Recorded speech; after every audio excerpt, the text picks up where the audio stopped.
जंगल में रह जया आदिवासी जंगल रखवाला रे।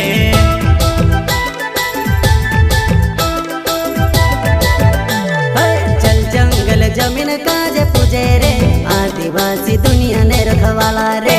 बाप देव खतरी काज पूजे रे आदिवासी सबसे निराला रे।